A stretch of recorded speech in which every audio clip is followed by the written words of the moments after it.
कैसे सुनील दत्त ने अपनी जान पर खेलकर नरगिस की जान बचाई थी। कैसे कैंसर का सफल इलाज के बाद भी नरगिस की मौत हो गई। क्यों मरने के बाद नरगिस के शरीर को जलाया नहीं गया। नरगिस दत्त हिंदी सिनेमा का चमकता सितारा, जिसने अपनी अदाकारी और सामाजिक कार्यों से लाखों लोगों का दिल जीता। 2 अगस्त 1980 को राज्यसभा में बेहोश होने के बाद नरगिस के जीवन में एक अंधेरा दौर शुरू हुआ। शुरुआती इलाज में डॉक्टरों ने पीलिया बताया, लेकिन जल्द ही पता चला कि उन्हें पैनक्रियाटिक कैंसर है। न्यूयॉर्क में इलाज के बाद भी नरगिस की तबीयत में सुधार नहीं हुआ। 2 मई 1981 को वे कोमा में चली गई और अगले दिन 3 मई को उनकी मृत्यु हो गई। आग से डर लगने के कारण उनकी अंतिम इच्छा थी कि उन्हें दफनाया जाए, जलाया नहीं। नरगिस की मृत्यु ने न केवल फिल्म इंडस्ट्री बल्कि पूरे देश को हिला दिया। उनकी अंतिम यात्रा में लाखों लोग शामिल हुए।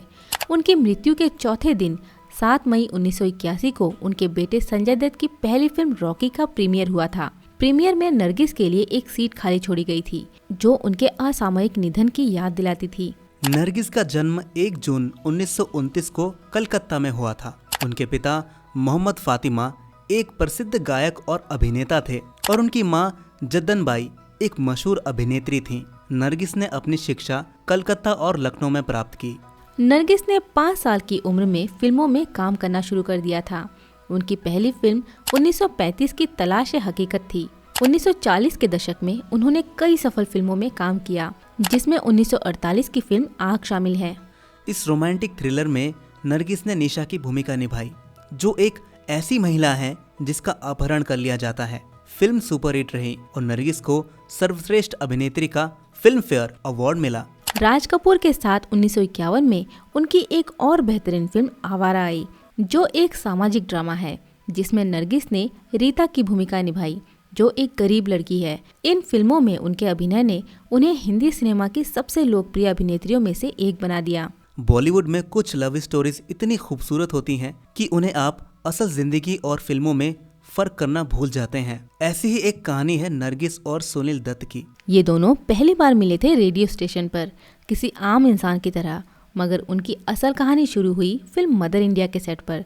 शूटिंग के दौरान एक हादसा हुआ और आग लग गई। उस वक्त सुनील दत्त ने बिना किसी सोच के नरगिस को बचा लिया। ये वाकया नरगिस के दिल को छू गया। उस समय तक नरगिस के दिल में राज कपूर के लिए खास जगह थी, मगर राज कपूर से अलग होने के बाद वो काफी टूटी हुई थी। सुनील दत्त ने उन्हें सहारा दिया, उनकी परेशानियों को सुना। धीरे धीरे उनकी दोस्ती प्यार में बदल गई। नरगिस और सुनील दत्त की शादी 1958 में हुई थी। शादी के बाद भी नरगिस कुछ फिल्मों में आई, मगर उन्होंने ज्यादातर अपने परिवार को वक्त दिया। उनके 3 बच्चे हुए, संजय, नम्रता और प्रिया।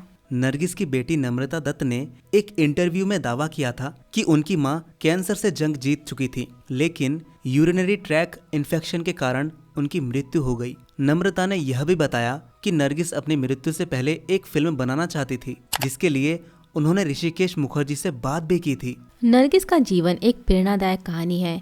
उन्होंने न केवल एक सफल अभिनेत्री के रूप में अपना नाम बनाया, बल्कि सामाजिक कार्यों में भी सक्रिय रूप से भाग लिया। आज भी वे लाखों लोगों के दिलों में जीवित हैं। तो दोस्तों, कैसी लगी आपको यह कहानी कमेंट में जरूर बताइए और ऐसे ही बॉलीवुड के अनसुने किस्सों को जानने के लिए बॉलीवुड किस्से को अभी सब्सक्राइब करें।